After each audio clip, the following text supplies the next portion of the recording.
Hello, welcome. It's Frances here. Thank you for coming back to my channel. If this is your first time here, I bid thee welcome. There is a subscribe button below if you'd like to help support this channel by subscribing, and also a bell to be notified as to when I upload more content. I'm coming to you from Ghana country, and as such, I acknowledge the Ghana people of the Adelaide Plains as being the traditional custodians of this land upon which I am doing this recording. So this video is going to be a little bit different. It's going to incorporate the goddess Sedna, but also Sedna is a dwarf planet.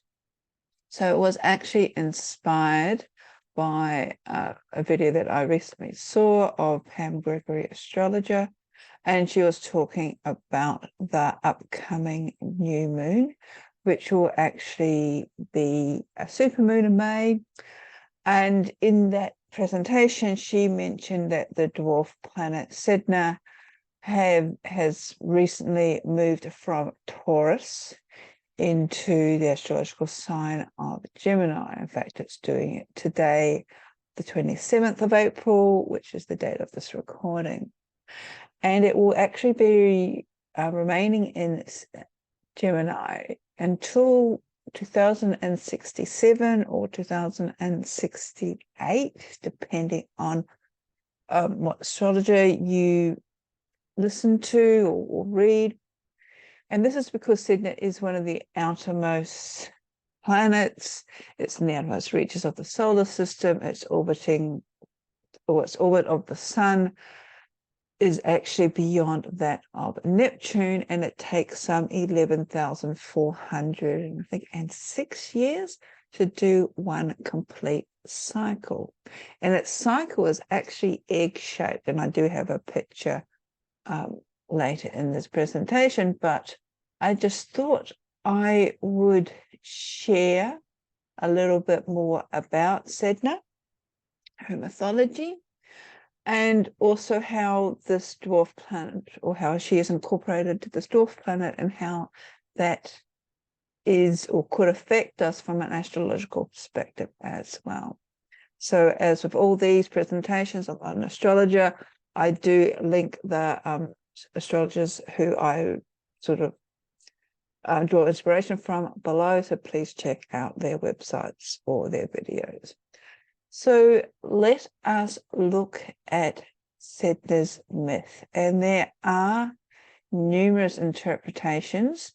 So she comes from sort of the Arctic area, and there are various peoples up there, and each one has their little spin on the story. But this is sort of a generalization of all of their stories. She's a beautiful young maiden who tends to reject marriage proposals from the hunters of her village, much to the anger of her father. And in some traditions, she said because she prefers to be combing her hair rather than going and getting married with these hunters. So one day, an unknown hunter appears in the village, and Sedna's father strikes a bargain with him to catch a fish for his beautiful daughter. And the beautiful daughter, of course, is Sedna, and that means that she will become the stranger's wife. According to one version, her father gives her a sleeping potion before giving her to the hunter.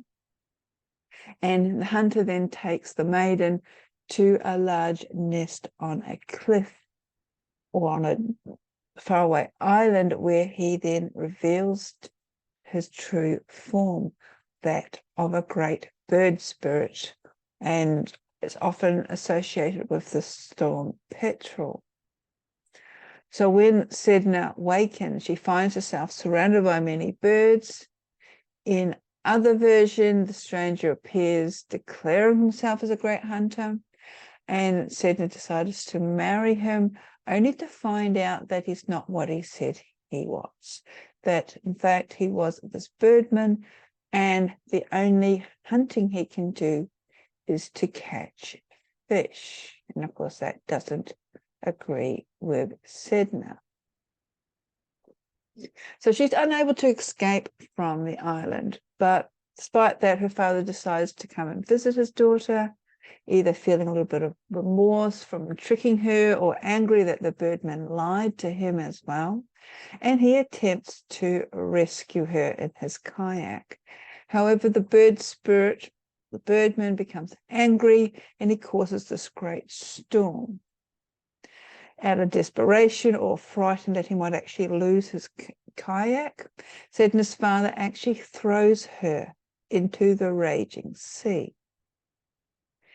She sort of hangs onto the edge of the kayak, her hands either beginning to freeze so much that they either fall off, the fingers fall off, or they get chopped off by her father because he fears that he may or she may actually tip over the boat.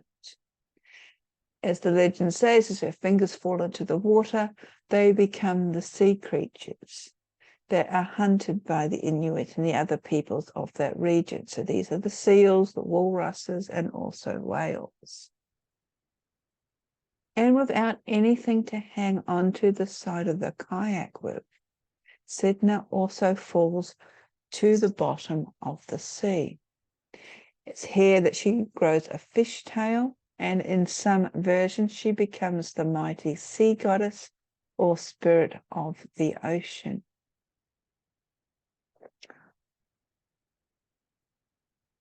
Now, as the sea goddess, the spirit of the ocean, there are versions to say that if humans anger her, she will stop the animals coming to their hunting sites, thus causing a famine.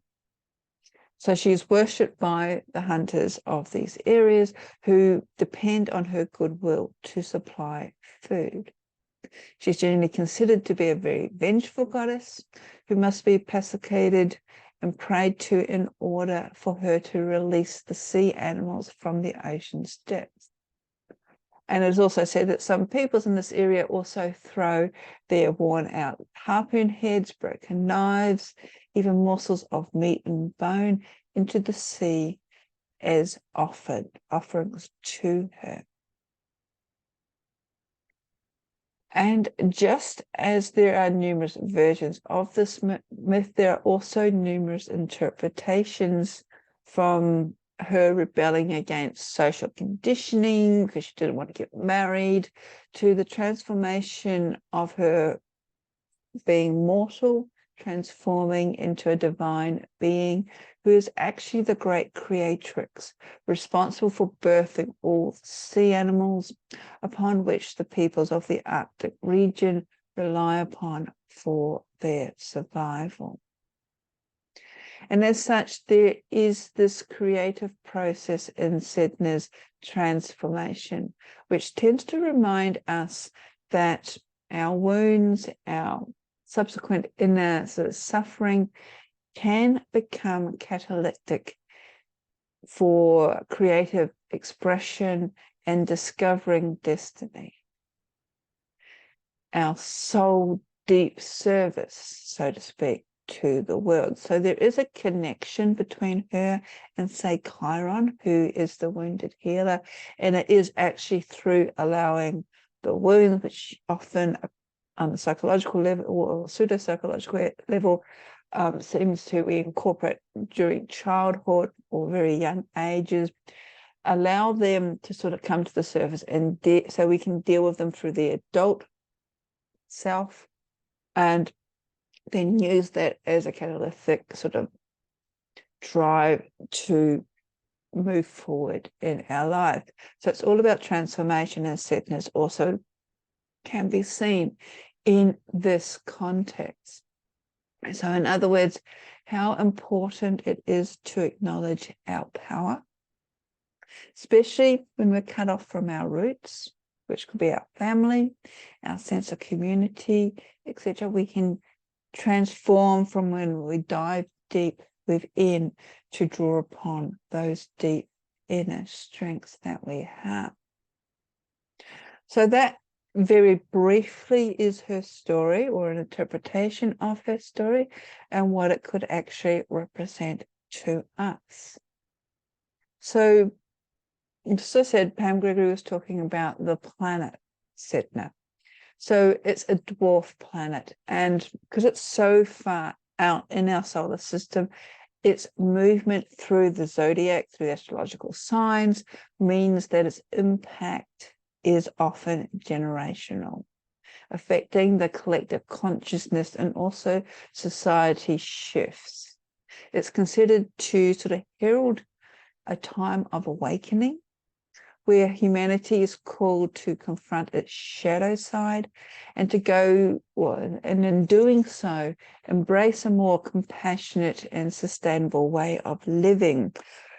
So moving from Taurus into Gemini, it's sort of like, yes, we've got a lot of, so at these really early degree points, we have a lot of reflection before we move forward as well. Taurus about it's the earth sign, and Gemini is an S. So one astrologer who has done a lot of work in relation to Sedna is Alan Clay, and I will link him below.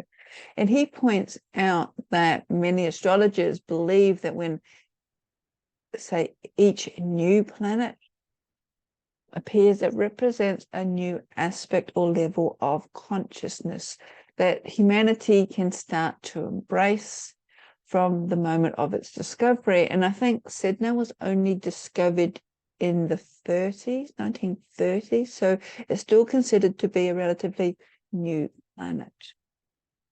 So if this is actually true, if this interpretation is actually true, Sedna can represent the weird new outer limit of our consciousness, because it's so far out in our solar system, which is going to sort of stretch our concepts of reality and pull us to look at ourselves as part of the bigger picture, which in my perspective, I think is about time. We've sort of been too focused on the I. We need to sort of move out and look at not only the we, but also look at how we are affecting everything else around us.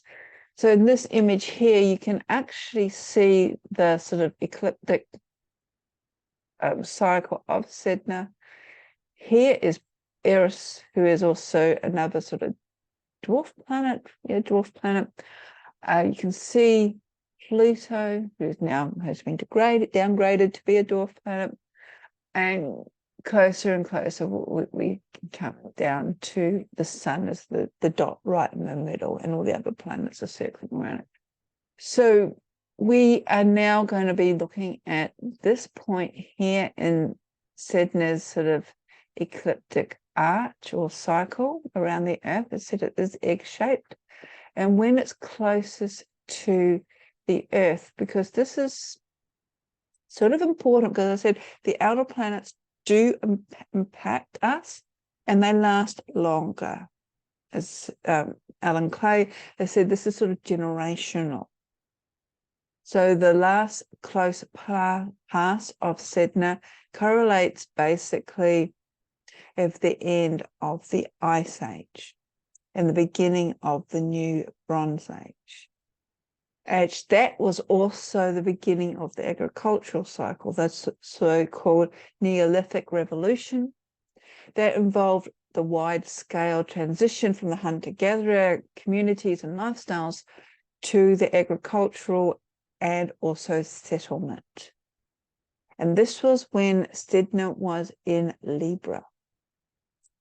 So in part of its cycle, it said it takes 11,400 years and to go on one cycle as it passes through all the signs of the zodiac.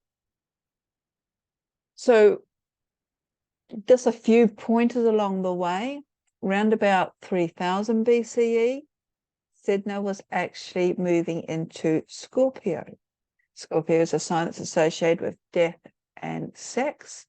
And around this time saw, according to the official viewpoint, the rise of ancient Egyptian civilization, the building of pyramids, And according to Alan Clay, this was a religion or society's religion that was based on the essence of the cult of the dead.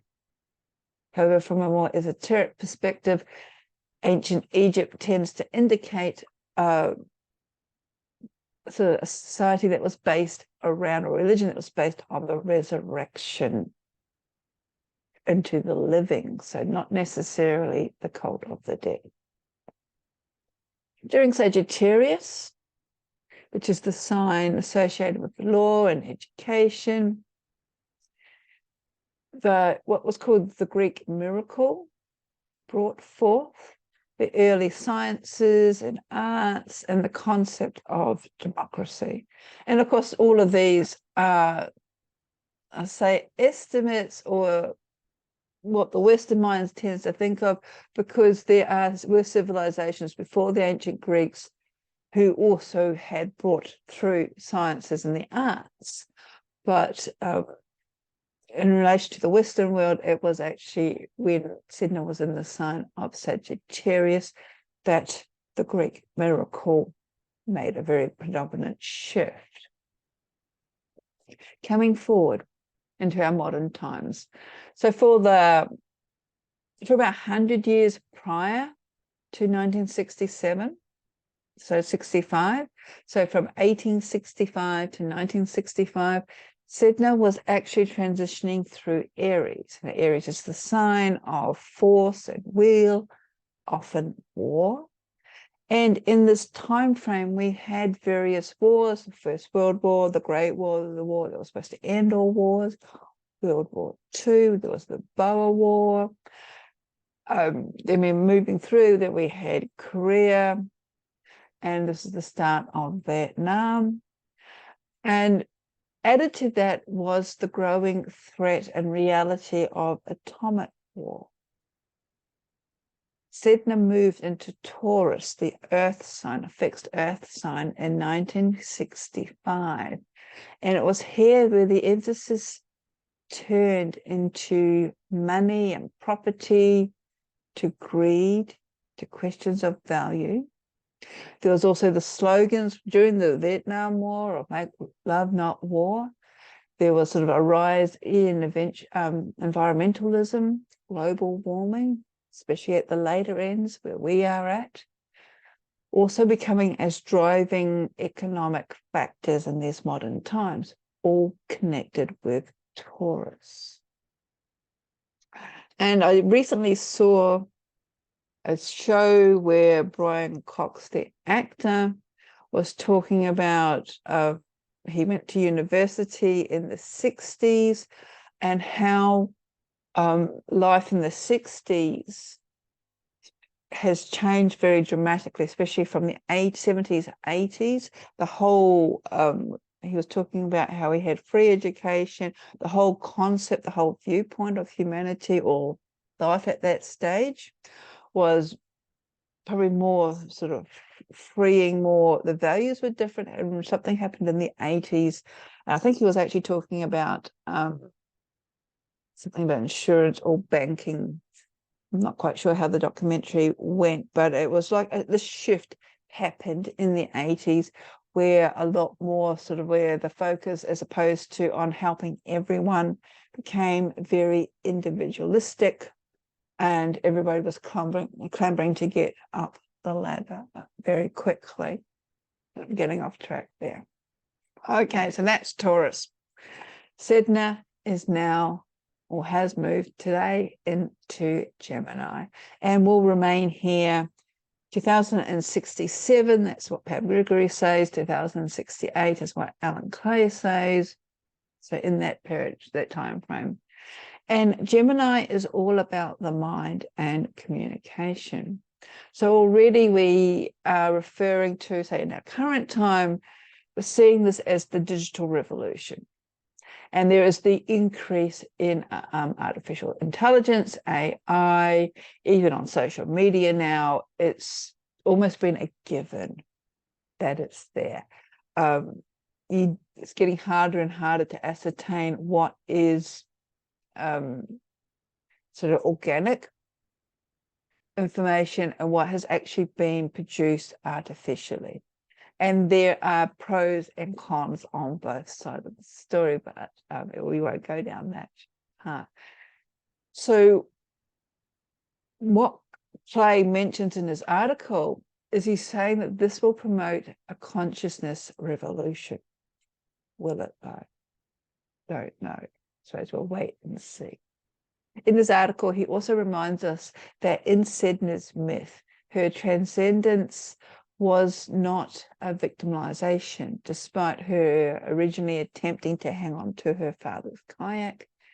She was forced to let go and to actually embrace her transcendence, which is something I guess we all need to do to undergo the same somewhat sort of painful crises of transcendence as we are forced to let go of, say, our old spiritual framework, our old way of doing things.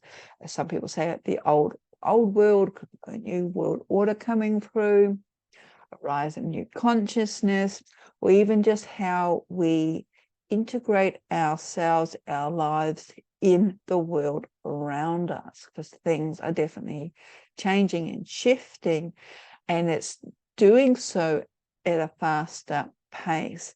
And also it's very, very intense. It's very easy to get overwhelmed with what is happening. A lot of stuff's breaking down. A lot of results that we thought were shoo-in are not happening. Yeah, there's just so much sort of chaos happening on at the moment. So what he is talking about too is that while we're sort of like stirring all this energy up, or the cosmos is, or we're going through different changes on the planet, when we get tired of this density, and it is very heavy energy, especially a lot of it, if you're looking at Sedna's myth, also with Chiron, if it's all stuff that we've been hanging on to that needs to let go, it's got to go somewhere, so it's got to go out, and it's got to be processed, and it's got to be transformed. And in doing so, there's also a lot of grief as well, letting go, as we're surrendering, sometimes voluntarily, sometimes we're being forced to let go against our wills, with will, so to speak. So there is grief of the energetics of this chaotic change. And in getting, it's like we can't stop the planet and get off, no matter how much we would like to, but we need to start looking at a way through the swamp, so to speak, through this heavy, dense energy.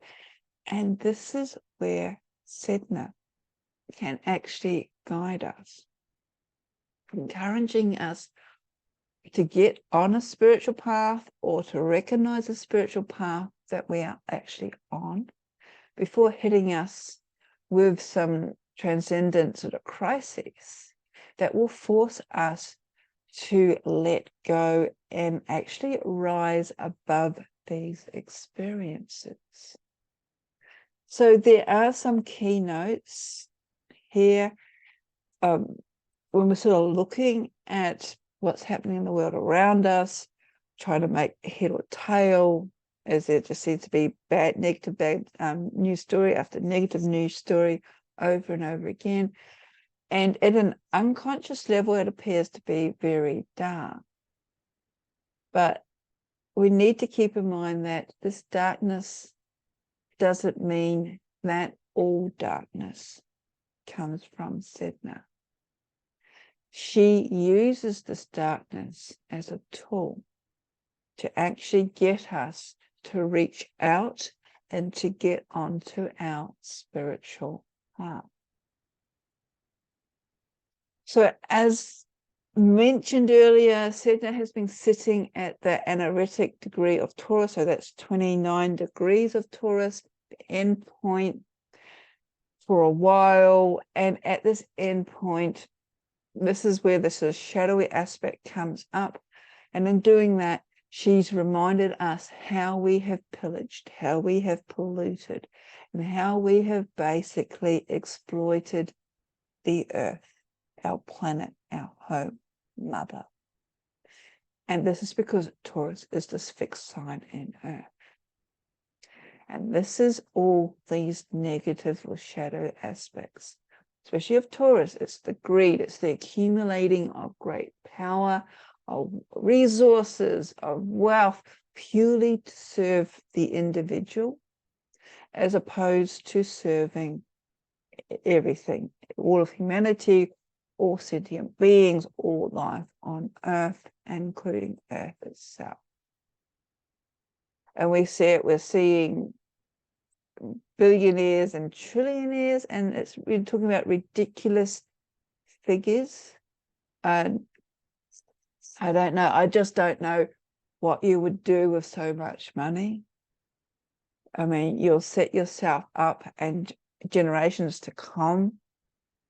And it's, yeah, when there are so many other people suffering, there's so much suffering, and even just sharing a little bit would help ease so many, but yet it's almost like that there is this sort of scarcity fear as well.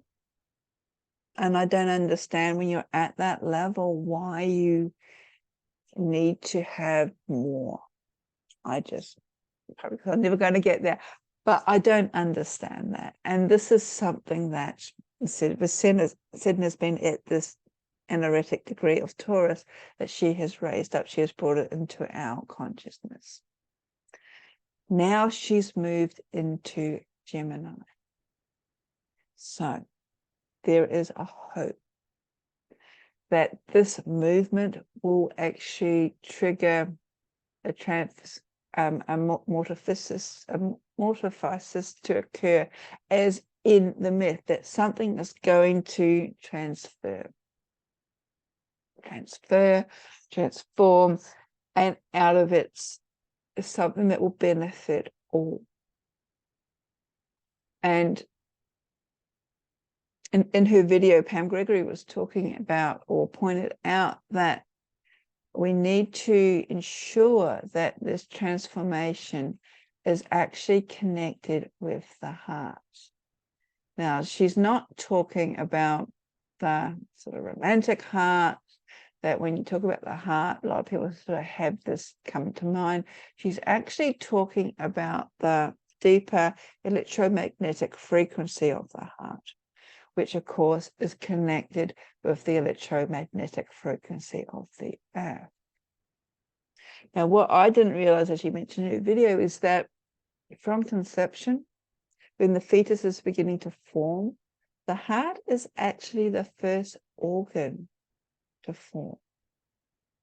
And as such, according to Pam, it is believed that this organ also connects us with the cosmos.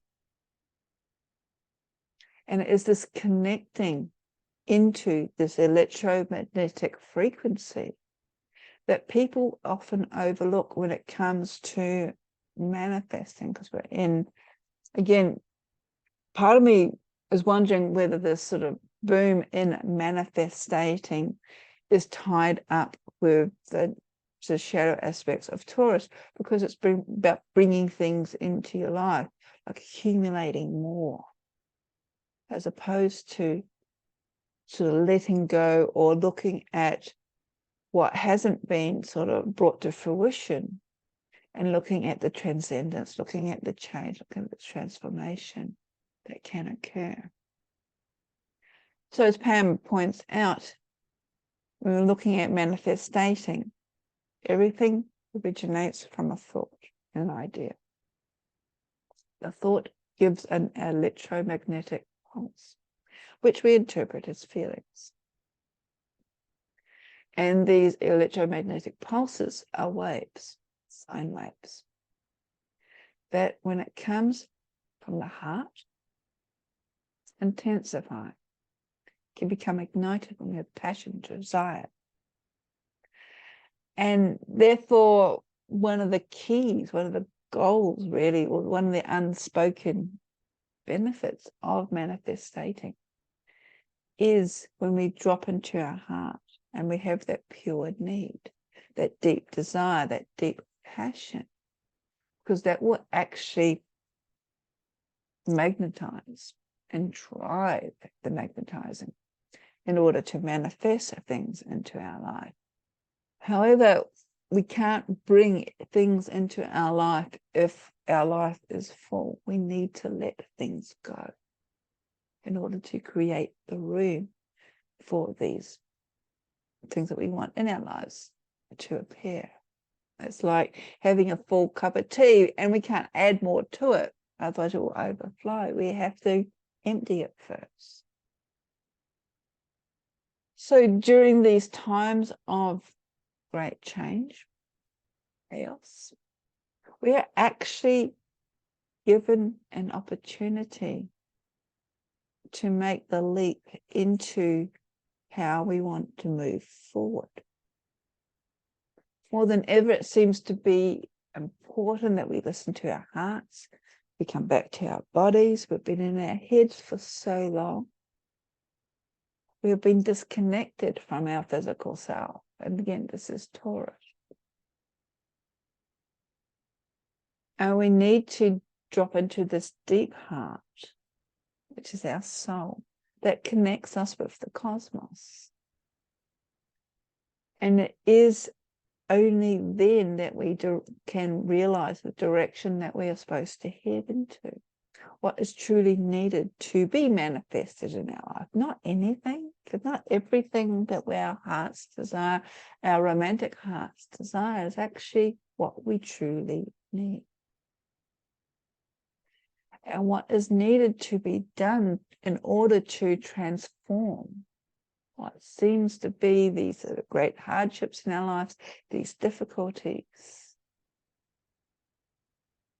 We need to transform them into longer lasting gifts that will also benefit other people beyond our own needs, just like Sedna did when she transformed into the goddess of the sea. So that's just a little presentation. I hope that you enjoyed it on Sedna, both as the goddess of the sea, from the Inuit peoples and other peoples in the Arctic area, but also the dwarf planet Sedna as well, who has just moved today, 27th of April, from Taurus into Gemini, and being an outer planet, a dwarf planet. As I said in the presentation, it's a generational cycle. So it'll be interesting to see what will manifest from here. Got any comments, queries, notes? Please leave them below. As with all my videos, I do go back and look at the comments. I will leave, you'll also find the link to Pam Gregory's video and also Alan Clay's article about Sedna. Blessings.